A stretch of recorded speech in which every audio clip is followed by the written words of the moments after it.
We're going to start with our good friend, Commissioner Ajit Pai, who's sitting right there. Ajit, I've known for many years. One of the things I love about Ajit the most is that Ajit started off as a staffer. He has earned his bones. He's come up through the ranks. And I think any time that, given how difficult these issues are, when you have somebody who knows what it's like to sit there and open up a case book and go, how do I make sense of this?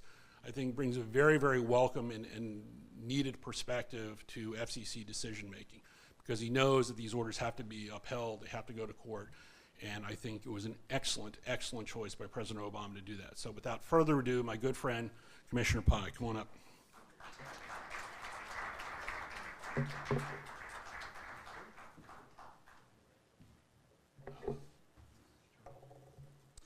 Well, Larry, thank you very much for that kind introduction.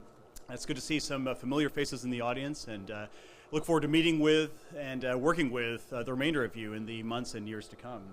I also want to thank Larry for the invitation to speak at this morning's symposium. Under Larry's leadership, the Phoenix Center has established itself as a leading voice in the national dialogue about telecommunications policy.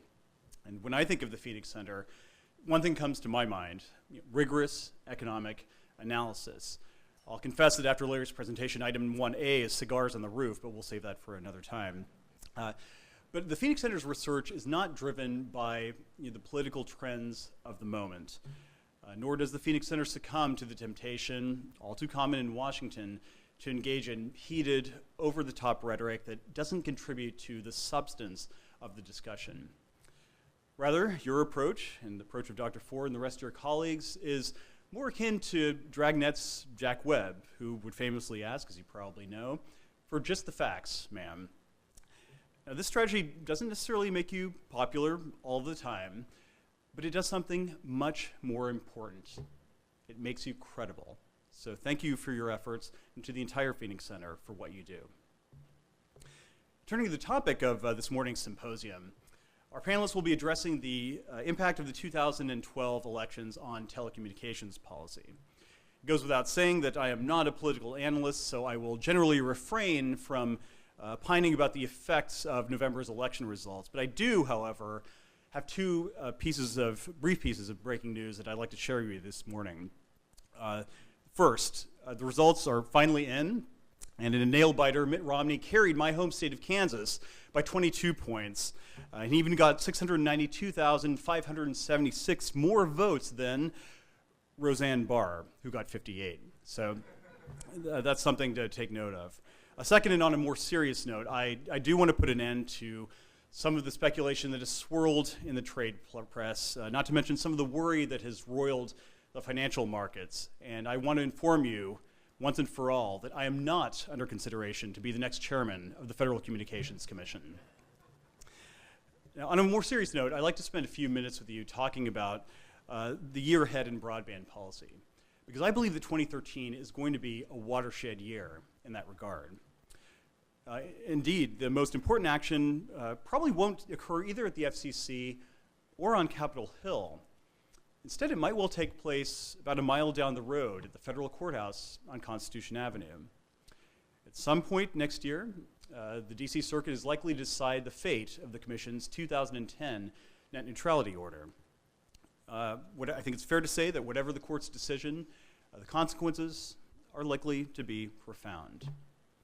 Should the DC Circuit uphold the FCC's order, I would expect to see revitalized efforts to expand the Commission's regulation of the internet. In particular, I wouldn't be surprised if the FCC looked into whether we should stiffen our oversight of network management practices, and whether we should begin to regulate usage-based pricing. With a court victory under the Commission's belt, I believe that the net neutrality order would be the first step, not the last, on a regulatory path. I expect that a court victory also would result in more calls to enforce the FCC's net neutrality rules. To date, we've received relatively few complaints alleging that these rules have been violated, and we've done little with respect to handling those complaints that have in fact been filed. But if the regulations are upheld, the agency could well receive more complaints along these lines, and it could well spring into action seeking to adjudicate them. I think that uncertainty over how the FCC would resolve these complaints and when could create some uncertainty which would persist for some time. But now let's look at the opposite, and some would argue more likely result. What would happen if the DC Circuit decides that the FCC lacked authority to promulgate the net neutrality order? The big question confronting the Commission at that point would be this: whether to abandon the drive to regulate network management practices or to sidestep the court's decision and reclassify broadband as a Title II service.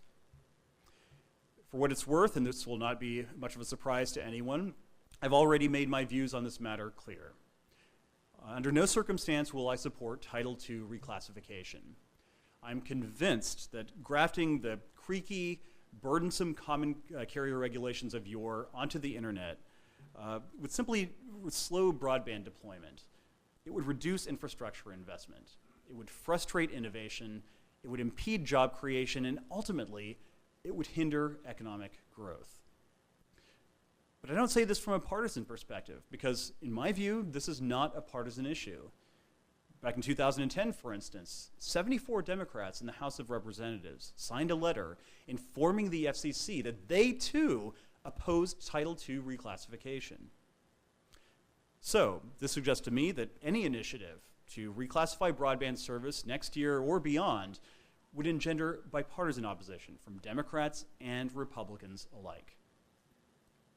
Now, aside from figuring out how to respond to the DC Circuit's decision, the FCC will have a very full plate in 2013 when it comes to broadband policy.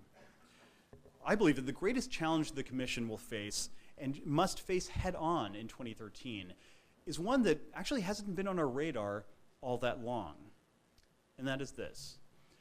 I believe that we have to establish a modern regulatory framework to address and to expedite what some have called the internet transformation, and to expedite our transition to an all-IP world. As you may know, I have called for the FCC to establish an IP transition task force to help us address this challenge in a comprehensive way, rather than handling issues on a piecemeal basis as they happen to pop up on our docket. I still support this proposal, and I continue to believe that the task force should solicit broad input from the public and develop proposals for hastening the IP transition and incentivizing investment in next-generation networks. Because it's not as if this issue is going to fade into the background. Indeed, since I first called for the creation of the task force almost 5 months ago, 2 petitions have been filed with the FCC asking us to launch a broad proceeding to address the IP transition. To be sure, these parties don't necessarily agree on the ultimate rules they believe we should adopt. But they do understand that now is the time to address this IP transition. Now is the time to begin the rulemaking process. Now is the time for us to make the tough calls and tackle this fundamental issue. I agree with these petitioners. I believe that we should launch this proceeding immediately. We should approach this issue with an open mind and a willingness to hear from all sides. And as we engage in this discussion, we should be mindful of certain core principles, such as the need to preserve the vital consumer protections that are still likely to be necessary in an all-IP world. As just one example, when consumers call 911, they need to reach emergency personnel. It shouldn't matter whether they're using the PSTN, a VoIP application, or a wireless phone. At the same time, we have to construct a forward-looking, deregulatory framework. This means repealing the obsolete legacy regulations that no longer make sense because they were designed for copper wire networks operated by monopoly providers. These rules should be scoured throughout the Code of Federal Regulations, and they should be removed.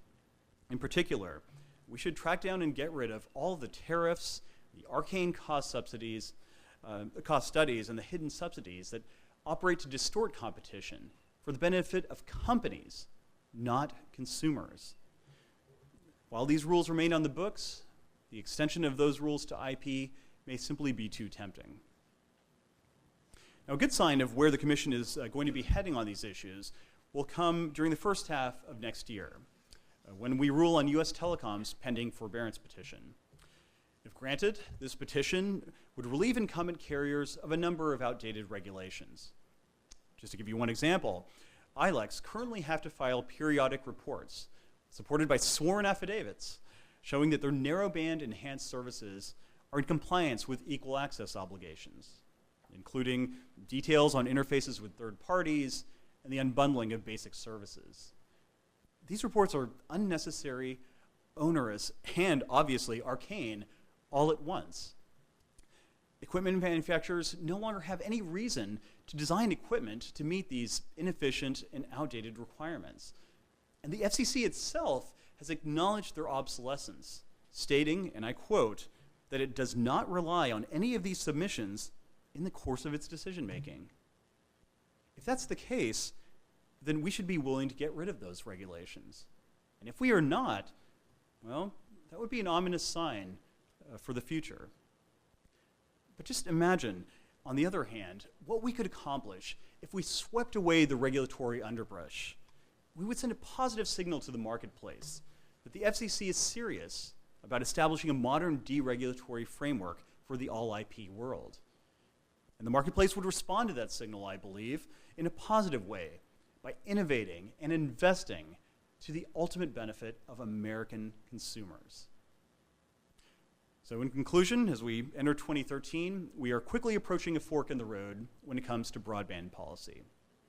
One path will lead to the creation of a 21st century framework for the all-IP world. The other path looks back to a 20th century model of monopoly utility regulation. To paraphrase Robert Frost, my hope is that we will choose the path that thus far has been less traveled, for I truly believe that that will make all the difference. So there's much this morning for our panelists to discuss and many more issues for the Phoenix Center's able scholars to analyze. I look forward to being a part of that discussion. I wish you well in the symposium, and thank you once again for giving us the opportunity to address you this morning. Thanks.